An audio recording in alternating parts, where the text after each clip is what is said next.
ഇന്ന് നമുക്ക് മീനും പച്ചക്കറിയൊക്കെ വാങ്ങാൻ പോയാലോ? നമ്മുടെ നാട്ടിലെ പോലത്തെ എല്ലാ പച്ചക്കറികളും മീനും ഞണ്ടും കൊഞ്ചും എല്ലാം ഫ്രഷായിട്ട് ഇവിടെ വാങ്ങാൻ കിട്ടും. ഇവിടുത്തെ സാധാരണ സൂപ്പർ മാർക്കറ്റിൽ നമ്മുടെ പച്ചക്കറികളൊക്കെ കാണാറുണ്ട്.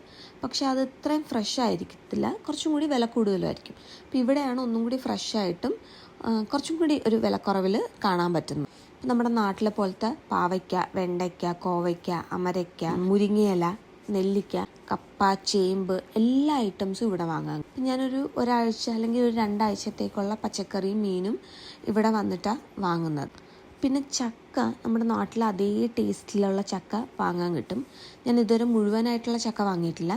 മുഴുവനായിട്ടും ചെറിയ പീസസും ചുള ഇളക്കിയതും ഒക്കെ വാങ്ങാൻ കിട്ടും. അപ്പം ഞാൻ ചെറിയ പീസ് വാങ്ങി കഴിച്ചു നോക്കിയിട്ടുണ്ട്. അത് നാട്ടിലെ പോലത്തെ അടിപൊളി ടേസ്റ്റ് ആട്ടോ. പിന്നെ ഫ്രോസൺ ഫിഷും സാധനങ്ങളും എല്ലാം ഇവിടെ ഉണ്ട്. ഇത് പോരാതെ ഫ്രഷ് ആയിട്ടുള്ള മീനും സാധനങ്ങളും ഉണ്ട്. ഞാൻ എന്തൊക്കെയാണ് വാങ്ങിയെന്ന് ഈ വീഡിയോയുടെ ലാസ്റ്റ് കാണിച്ചേക്കാം. പിന്നെ മീനിൻ്റെ സെക്ഷനിലോട്ട് വന്നാൽ ഒരുവിധം എല്ലാ ടൈപ്പ് മീൻ, ഫ്രഷ് ഞണ്ട്, കൊഞ്ച് എല്ലാം വാങ്ങാൻ കിട്ടും.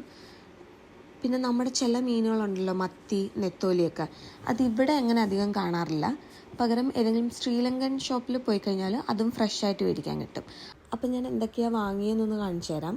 ഇതൊക്കെയാണ് ഞാൻ പച്ചക്കറിയായിട്ട് വാങ്ങിയിട്ടുണ്ടായിരുന്നത്. പാവയ്ക്ക, നീളം പയർ, ബീൻസ്, പച്ചമുളക്. അപ്പോൾ ഇതെനിക്കൊരു 2 ആഴ്ചത്തേക്ക് ഈ വെജിറ്റബിൾസൊക്കെ ഓക്കെയാണ്. ഇനി ഇത് കൂടാതെ മാങ്ങയും വാങ്ങിയിട്ടുണ്ടായിരുന്നു. പിന്നെ മീനായിട്ട് വാങ്ങിയിട്ടുള്ളത് പൊമ്പാനോയും ആവോലിയും. അപ്പോൾ മീൻ ഇതുപോലെ കട്ട് ചെയ്ത് ക്ലീനാക്കി തരും. അപ്പോൾ ഇത്രയൊക്കെ ഉള്ളൂ ഒരു വീക്ക്ലി ഗ്രോസറി ഷോപ്പിംഗ്.